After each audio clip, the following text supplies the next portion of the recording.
Sungguh sangat beruntung orang-orang yang membersihkan hatinya, membersihkan kolbunya. Wa qad khaba man dassaha. Dan sungguh sangat rugi orang yang mengotorinya.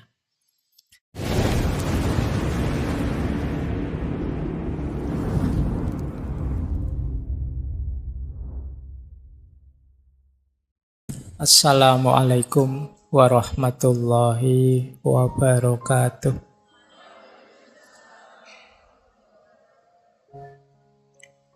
Bismillahirrahmanirrahim. Alhamdulillahirabbil alamin. Wa bihi nasta'inu ala umurid dunya waddin. Allahumma sholli wa sallim wa barik ala habibina wa syafi'ina Sayyidina wa maulana Muhammadin wa ala alihi wa ashabihi wa man tabi'ahum bi ihsanin ila yaumiddin. Amma ba'du. Malam hari ini kita latihan membersihkan jiwa. Kalau dalam bahasa Arab istilahnya tazkiyatun nafas. Materinya mungkin tidak terlalu berat, yang berat itu menjalankannya. Jadi ya enggak apa-apa, rumusnya sama ya. Kalau bahasa untuk kebaikan itu ya kita jalankan semampu kita. Jangan karena alasan berat terus ditinggal semuanya. Allah lebih tahu. Maka yuk malam hari ini kita bersih-bersih jiwa kita. Kita menciptakan jiwa yang bersih, clean soul. Kalau minggu lalu kita clear mind. Baik, bismillah, kita mulai ya. Ini. Saya awali dari ngaji dulu, biar ngaji beneran. Jadi kita Al-Quran menegaskan bahwa membersihkan jiwa itu pasti menguntungkan. Di surat Asy-Syams ayat 9 sampai 10 Allah menegaskan qad aflaha man zakkaha. Sungguh sangat beruntung orang-orang yang membersihkan hatinya, membersihkan kolbunya. Wa qad khaba man dassaha. Dan sungguh sangat rugi orang yang mengotorinya. Malam hari ini kita belajar apa saja yang mengotori dan bagaimana caranya membersihkan. Tentu saja nanti kita referensinya ya dari para ulama, bukan pikiran saya sendiri.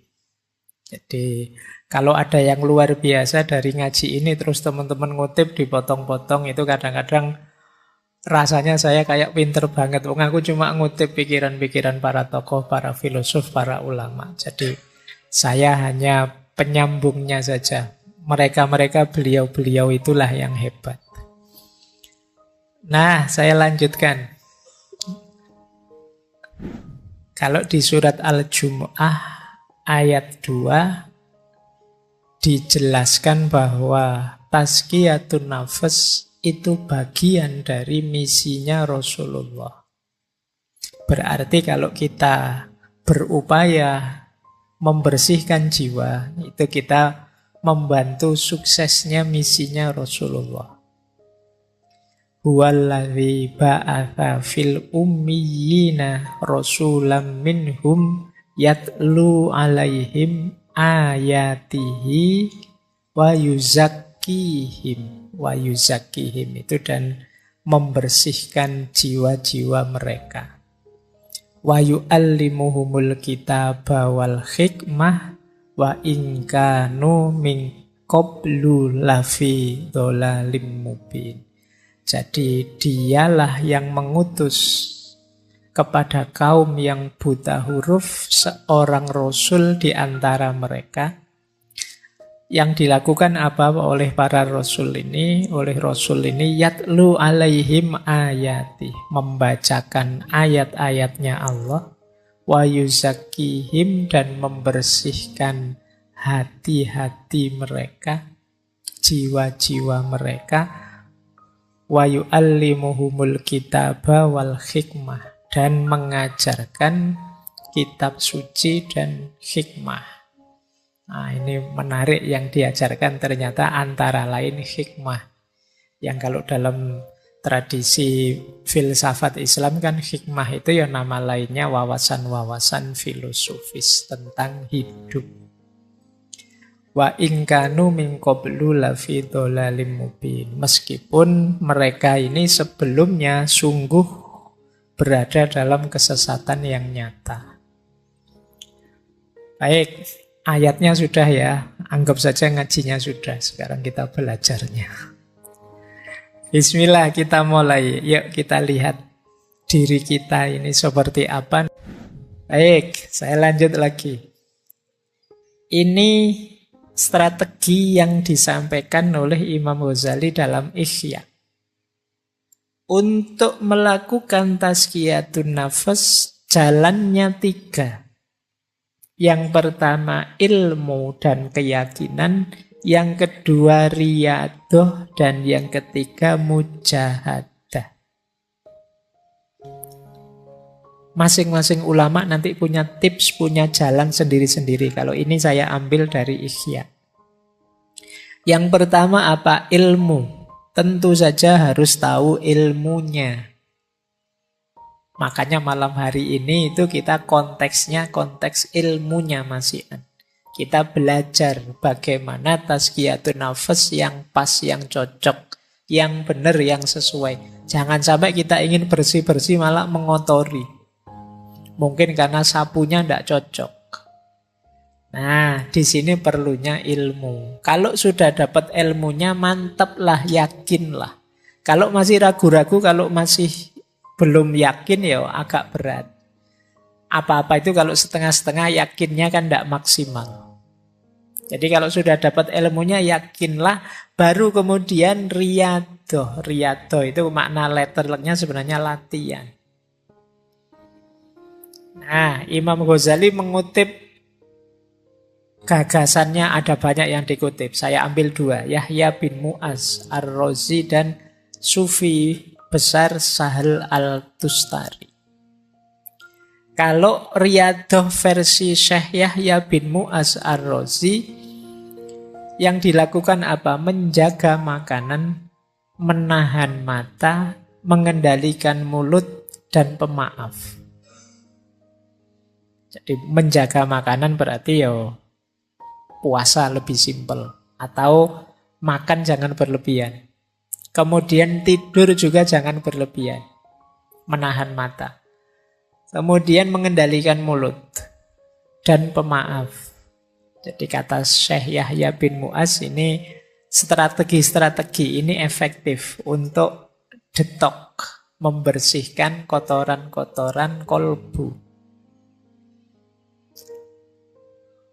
Kalau Syekh Sahal mirip saja, mengempiskan perut, menyedikitkan tidur malam, tidak banyak bicara dan menjauh dari manusia. Kenapa harus menjauh dari manusia? Ya, karena godaan paling berat itu manusia. Godaan dari makanan saja mungkin tidak terlalu menggoda, tapi begitu ada manusianya yang bareng makanan itu bisa sangat menggoda. Kamu puasa, ada es teh di depanmu sak gelas, itu biasa. Tapi begitu ada orang minum es teh di depanmu, itu kan rasanya beda. Jadi, ya agak jauh lah. Manusia itu memang makhluk penggoda yang luar biasa. Jadi kata para sufi, yo, agak menjauh sebentar. Ya mungkin semacam uzlah atau yang agak berat namanya kholwat. Dalam rangka apa? Bersih-bersih dulu. Nanti kalau sudah bersih, terjun sudah tidak mudah terpengaruh lagi. Ini namanya riyadoh. Riyadoh itu latihan. Ya memang kalau latihan itu berat. Tapi kalau tidak dilatih, kita tidak tangguh. Maka ya memang harus siap ada pengorbanan-pengorbanan. Mengorbankan waktu, tenaga, mengorbankan biaya mungkin, dan lain sebagainya. Tapi harus mau latihan. Tidak senang-senang saja, tidak bisa. Pak, saya ingin tasfiyatun nafas tapi jalur santai gitu loh Pak. Yang senang-senang yang itu ya. Ya tidak jadi tasfiyatun nafas nanti. Nah, kalau riyadoh bisa kita jalankan, harus diimbangi juga dengan mujahadah. Kalau mujahadah itu azam yang kuat, amal baik diperbanyak, sabar dan istiqomah. Niatnya yang kuat, diisi lebih banyak amal baik, kemudian sabar serta istiqomah. Jadi ilmu, keyakinan, riyadoh, dan mujahadah. Ini tips untuk tazkiyatun nafas dari kitab Ihya Ulumuddin. Saya lanjutkan. Kalau ini level-levelnya. Ini rankingnya. Teman-teman sampai ranking berapa saya tidak tahu. Pembersihan jiwa. Ini dalam tasawuf, ya tentu saja bersih-bersih paling dasar itu bersih dari dosa, maksiat. Ini kelas 1. Kelas 1 maksudnya kelas paling awal ya, bukan kelas 1 itu kelas VIP.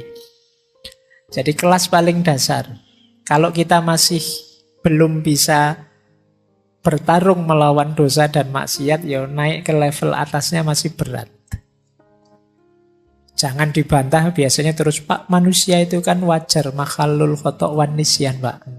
Ngayalmu kan sering begitu.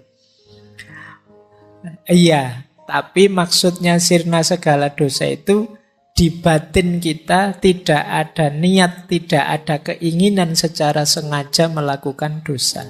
Tidak nabrak norma secara sadar. Itu level awal. Tahu salah ya dihindari, tahu dosa ya tidak ditabrak.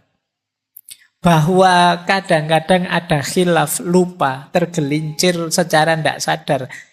Ini manusiawi. Bisa kita ikuti dengan tobat. Tapi tidak secara sengaja melakukannya. Itu level awal tadi yang dimaksud sirna segala dosa. Begitu sadar, saya salah ngomong, kepleset ngomongnya. Sebenarnya tidak pengen meso, tapi lihat wajahmu tiba-tiba keluar begitu saja misalnya. Ini kan tidak sadar. Nah ini terus kamu bisa tobat. Tidak niat kok tadi. Beda dengan secara sengaja memang pengen mesuh niat. Nah, itu kita harus sirna dari yang ini tadi, yang terakhir, yang sengaja niat ingin menjalankan dosa. Kalau sudah lulus dari level pertama bersih-bersih, bisa naik lebih tinggi.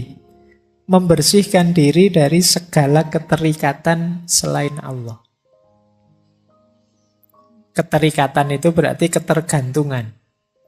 Bahwa kita hidup ini memerlukan macam-macam, iya. Memerlukan bantuan orang lain, memerlukan dukungan orang lain, pasti kita bukan makhluk superpower, tapi tidak ada yang kita tergantung. Tidak ada yang kita terikat sedemikian rupa.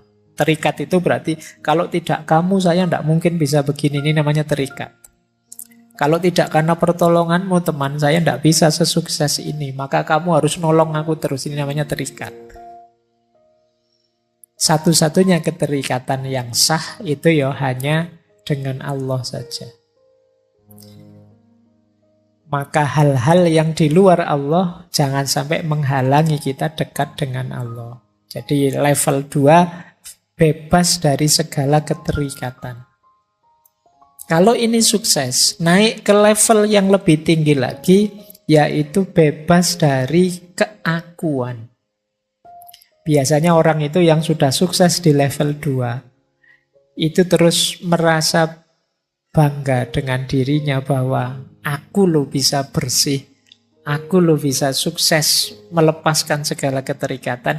Ini level keakuan. Kita lupa bahwa keberhasilan kita itu hakikatnya anugerahnya Allah, pertolongannya Allah. Nah, maka level 3 apa? Bersih-bersih aku. Kalau kita sukses di level 3, otomatis kita akan sampai ke level 4. Yang tersisa hanya Allah saja. Di level 2 tadi, yang selain aku bersih. Di level 3, bahkan aku pun bersih sekarang. Maka ketika kita bersih dari level 3, otomatis kita sekarang sampai ke level 4. Yaitu hanya Allah saja. Inilah level-levelnya tazkiyatun nafas. Nah, tidak apa-apa ya, sudah 9:30, nanti dialognya setengah jam saja. Ini 4 penghalang, masih dari Ihya ya. Hati-hati dengan 4 hal ini, bukan berarti kamu tidak boleh memiliki, tapi dia bisa menghalangimu dari Allah. Yang pertama harta, yang kedua pangkat kedudukan, yang ketiga fanatisme, taklid, dan yang keempat dosa atau maksiat. Harta bisa membuat kita lupa diri, jauh dari Allah. Solusinya kata Imam Ghazali, banyak sedekah. Jangan kemaruk. Sisakan yang kita butuhkan saja. Itu mengatasi biar harta tidak jadi penghalang kita dari Allah. Pangkat juga begitu. Biar tidak menghalangi kita dari Allah, mari, tidak apa-apa kita punya pangkat tinggi, punya kedudukan, punya karir bagus, tapi jangan bermewahan, jangan mencari pujian orang, jangan mencari merendahkan orang dan lain sebagainya. Menganggap orang lain lebih rendah. Ingin terkenal, ingin dipuji, ingin bermewahan.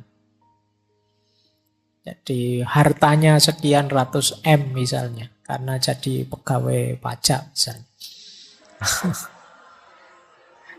Tidak salah itu, mungkin ya diperoleh, mungkin jalurnya resmi, cuma itu yang disebut bermewahan.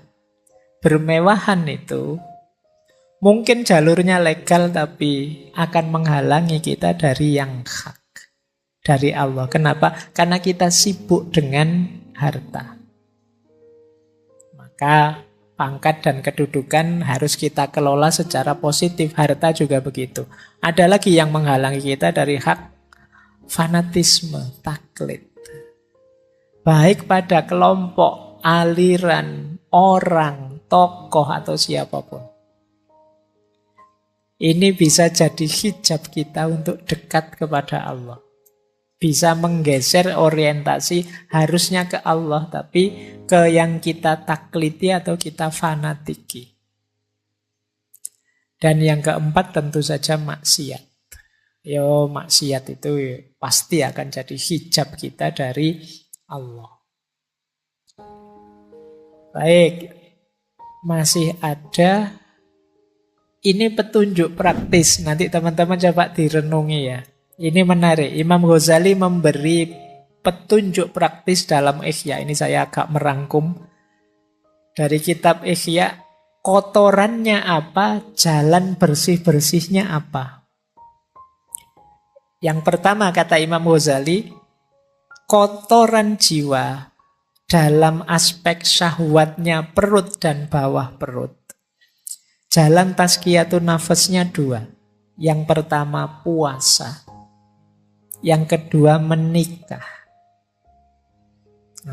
Jadi kok ujian kalian selalu saja urusannya perut dan bawah perut? Satu di antara 2. Kalau bisa menikah, menikahlah. Kalau enggak, puasalah. Syukur-syukur bisa dua-duanya, ya puasa ya menikah. Jadi jalan bersih-bersihnya itu. Kalau sudah menikah, itu kan syahwat kemaluan terkendali. Ada jalurnya untuk dilampiaskan secara halal. Syahwat perut bisa dikendalikan lewat puasa. Jadi maka bersih-bersih syahwat perut dan kemaluan bisa lewat puasa, bisa lewat menikah. Kalau kotoran yang muncul dari lisan, dari mulut, ada 4 jalannya. Yang pertama tafakkur, Yang kedua zikrullah. Yang ketiga muhasabah, muraqabah, mujahadah. Agak berat. Yang keempat ingat mati. Padahal ini cuma mulut saja, berarti betapa bahayanya mulut itu. Jalan bersih-bersihnya banyak. Tafakkur itu kita sibukkan pikiran kita dengan Allah dan kekuasaan dan keindahannya. Itu tafakkur. Ketika kita sibuk dengan Allah, mulut kita ya tidak akan ngomong yang aneh-aneh lagi. Atau sudahlah daripada ngomong yang aneh-aneh, mulut kita secara sengaja kita buat pikir saja. Aman sudah. Atau muhasabah, muraqabah, mujahadah. Ini sederhananya adalah kita sadar Allah selalu mengawasi. Ini membuat kita terjaga. Mau maki-maki, diawasi Allah, malu saya. Mau ngomong jelek, malu saya. Ini muraqabah. Bisa untuk obatnya penyakit lisan. Dan yang keempat, ingat mati. Jadi kita sadar bahwa akhir hidup kita pasti maut, mati. Dan kita tidak tahu kapan hadirnya itu. Maka akan lebih mengontrol diri kita. Terus yang ketiga, kalau ada penyakit marah, dengki, iri hati, jalan tazkiyatun nafasnya yang pertama dengan sabar dan syukur, memaafkan dan kasih sayang, yang ketiga membaca Al-Quran. Sabar dan syukur berarti ini nanti bisa mengatasi dengki dan iri kita pada orang lain. Kita itu kan marah pada orang sampai kemudian kita dengki dan iri padanya karena kita tidak sabar terhadap dia. Kalau kita bisa menghidupkan kesabaran dan kita bisa bersyukur dengan apa yang kita miliki, kita tidak akan iri. Apalagi kita bisa memaafkan dan berkasih sayang dengan orang lain, kita tidak akan marah, dengki, dan iri. Kalau masih sulit, ayo sibuk mengaji saja, baca Al-Quran. Biar pikiran kita tidak kotor isinya kemarahan, kedengkian, iri hati. Daripada posting aneh-aneh yang tidak jelas, wis ngaji saja. Daripada buka Twitter, buka Instagram yang bikin telinga panas, mata panas, jempol panas, ayo ngaji. Kata Imam Ghazali, baca Al-Quran saja. Yang keempat, cinta dunia. Cinta dunia bisa kita bersihkan dengan ingat mati, taubat, dan zuhud. Semakin kita ingat mati, semakin kita tidak cinta dunia. Semakin kita bertobat, semakin kita tidak cinta dunia, semakin mental kita terbentuk zuhud, kita tidak akan cinta dunia. Nyambung dengan cinta dunia, cinta harta dan kikir. Tipsnya 2, zakat, infak, sedekah. Yang kedua zuhud. Ini masuk akal karena kalau kita terlalu cinta harta biasanya berat untuk zakat, infak, apalagi sedekah. Maka dengan membiasakan diri berinfak, bersedekah, dan berzakat, insya Allah cinta kita pada harta bisa terkikis. Apalagi kalau kita bisa membangun jiwa yang zuhud, yang tidak terjebak oleh cinta duniawi. Yang keenam, cinta kedudukan dan riya. Riya itu ingin pamer. Biasanya orang itu kalau sukses, kalau berhasil itu muncul keinginannya riya. Jangankan kesuksesan besar, kadang sukses kecil saja kamu ingin pamer. Kamu misalnya, wah fotoku kok bagus ya, ini angle-nya pas itu. Oh, terus kamu cepet-cepet ingin posting, ingin pamer. Padahal itu kebetulan, itu pun ya filter saja. Pengen pamer. Pokoknya apa-apa kamu pengen tampil, pengen pamer. Kamu eman-eman kalau ada momen hidupmu yang menurutmu bagus dan orang lain tidak tahu. Ini harus tahu semua ini. Nah, kamu dapat nilai A misalnya, kamu foto itu di anumu, terus kamu besarkan, kamu alhamdulillah ternyata usaha tidak mengkhianati hasil misalnya. Nah itu kamu hari ini itu wes kelakuanmu begitu. Kata Imam Ghazali, mental pamer ini bisa dididik dengan uzlah. Uzlah itu menjauh sebentar. Kenapa kamu ingin pamer? Ya karena kamu banyak teman terlibat terus dengan mereka. Sehingga ada kecenderungan ingin lebih tinggi sehingga terus kamu pamer ke mereka. Kalau kamu agak uzlah menarik diri, kamu tidak ingin pamer. Mau pamer ke siapa? Wong yo, kamu sedang menarik diri, tidak bercampur dengan mereka. Jadi melatih jiwa untuk tidak pamer itu antara lain uzlah.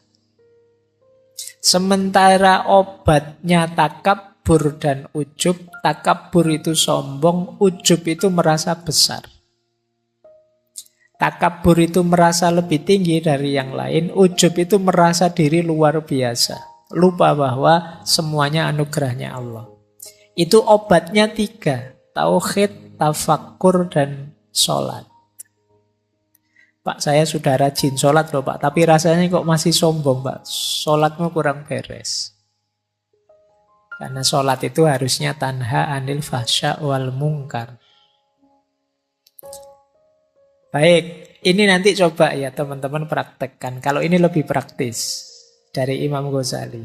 Coba kita punya penyakit jiwa apa, kotoran jiwa apa, kemudian kita coba membersihkannya dengan tips-tips dari Imam Ghazali tadi. Terakhir, saya akhiri dari Syekh Abdul Qadir Jailani dari Sirrul Asror. Hati-hati, mungkin kita sudah merasa beres, tapi jangan sampai ada penyusup. Penyusup itu kita tidak sadar masuk. Yang pertama apa? Marah. Karena yang kalian inginkan tidak terjadi, terus kalian marah. Begitu marah itu masuk, kata Syekh Abdul Qadir Jailani, ini seperti cuka yang merusak madu. Dia akan merusak keimanan kita pada Allah. Orang marah itu kan orang yang tidak terima, kok ini yang terjadi. Ini marah dia. Hati-hati, marah itu penyusup yang merusak jiwa. Begitu kalian sadar sedang marah, cepat-cepat dinginkan diri, menjauh sebentar. Yang kedua, hasud, dengki. Tidak terima kalau orang yang dia benci sukses. Tidak suka kalau orang yang dia benci mendapatkan keuntungan. Hasud, kata Syekh Abdul Qadir Jailani, membakar kebaikan seperti api membakar kayu. Yang ketiga, ghibah.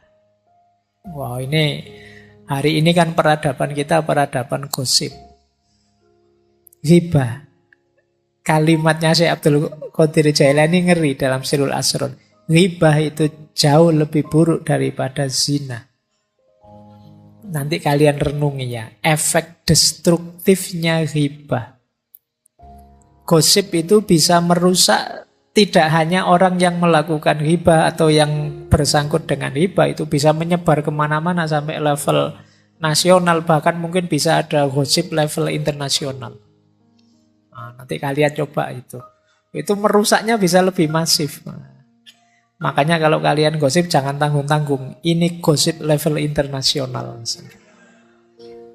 Tapi itu lebih buruk daripada zina, kata Syekh Abdul Qadir Jailani. Yang keempat, fitnah. Kalimatnya menarik. Syekh Abdul Qadir Jailani bilang, fitnah itu seperti sesuatu yang tertidur. Allah melaknat siapapun yang membangunkannya. Orang yang memfitnah berarti dia sedang membangunkan sesuatu yang tidur, yang itu dia dilaknat oleh Allah gara-gara itu. Orang bakhil, pelit. Orang pelit itu tidak akan masuk surga meskipun dia abid atau zahid. Dan memang logikanya tidak mungkin seorang abid atau seorang zahid itu pelit. Kalau ada, ya mungkin abid dan zahidnya perlu dipertanyakan. Yang terakhir, riya. Ini pamer tadi ya, ini syirik khafi.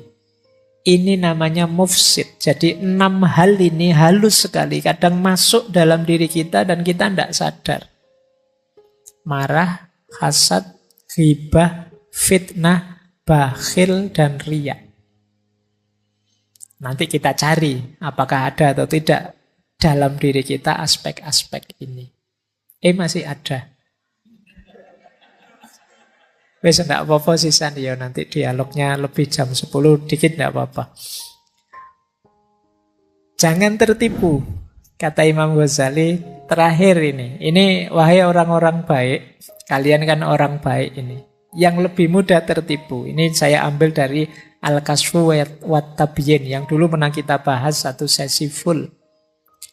Hati-hati, biasanya orang baik, mukmin yang sudah merasa di jalan yang benar, itu biasanya terlalu besar rojaknya sehingga sembrono, bersandar pada ampunannya Allah saja.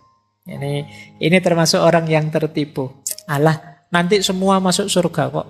Alah, ya misalnya memang benar begitu, tapi jangan kemudian konotasinya aku mau ngapain saja, sembrono saja boleh lah, nanti tetap masuk surga kok. Ini yang tidak boleh. Kalau kita punya mental seperti itu, berarti kita orang yang tertipu. Hati-hati dengan rumus, alah Allah itu maha penyayang kok, diampuni, dosa kecil-kecil gitu aja. Wudhu saja rontok semua dosanya. Bahwa mungkin dengan wudhu dosa kita rontok, tapi yang bahaya adalah kesembronoan kita, peremehan kita pada dosa-dosa. Nah, itu yang tidak boleh, bersandar pada ampunan Allah saja. Jangan-jangan ini yang membuat Allah tidak ridho pada kita. Kata Imam Ghazali yang kedua, bersandar pada kebaikan gurunya atau orang tuanya. Gurumu sih hebat, tapi kan tidak mesti kamu sehebat dia kalau tidak menjalankan amal baik sebagaimana mereka. Orang tuamu juga hebat, tapi mengandalkan orang tua, mengandalkan guru tidak cukup. Hari ini kan sering itu di medsos itu pertandingan. Wah, lebih bagus ustadku dong. Wah, lebih lurus guruku dong. Wah, lebih... Nggak, guru-guru kalian itu orang hebat semua, orang canggih semua, pasti orang-orang soleh semua. Yang penting kalian itu loh, sudah meneladani apa dari mereka? Sudah mendekatkan kualitas dirimu selevel mereka atau belum? Kata Imam Ghazali, barang siapa mengira dirinya selamat dengan ketakwaan ayahnya, berarti ia sama dengan orang yang mengira dirinya akan kenyang jika ayahnya makan, atau merasa hilang dahaganya jika ayahnya minum. Yo, bapaknya yang makan terus kita yang kenyang, apa bisa begitu, kata Imam Ghazali. Ya ustadzmu hebat, orang tuamu hebat, tapi kalau kamu hanya membanggakan mereka dan tidak ngapa-ngapain, yo, kamu tidak selevel mereka. Tidak berarti kamu selamat dengan mengikuti ustadz yang hebat yang selamat. Karena kuncinya selamat itu ya dengan menjalankan kebaikan-kebaikan seperti mereka. Tidak hanya sekedar followernya. Pak, saya sudah subscribe loh Pak. Tidak hanya itu. Kalau sekedar subscribe terus selamat itu ya, kamu subscribe saja orang baik-baik, para aulia, para ulama, terus mesti selamat. Tidak begitu rumusnya. Mereka itu teladan, kamu tiru, kamu serap ilmunya untuk peningkatan kualitas dirimu. Orang tertipu yang lain, kata Imam Ghazali, merasa amalnya lebih banyak yang baik. Jadi merasa amal baiknya lebih banyak. Saya itu lebih banyak amal baiknya, Pak. Saya tidak tahu, jangan-jangan yang hadir malam hari ini juga diam-diam merasa saya itu orang baik kok, Pak. Berarti kebaikan saya lebih banyak. Kata siapa? Kata Imam Ghazali, seperti orang yang meletakkan 10 dirham di satu sisi timbangan dan 1000 dirham di sisi yang lain. Namun dia menginginkan timbangan tersebut condong ke arah timbangan yang berisi 10 dirham. Ini adalah kebodohan yang luar biasa, kata Imam Ghazali. Akan lebih positif kalau kalian merasa masih harus banyak nambah kebaikan. Karena orang yang merasa amal baiknya lebih banyak itu biasanya terus males-malesan. Tidak terlalu semangat melakukan kebaikan. Itulah mengapa disebut orang yang tertipu.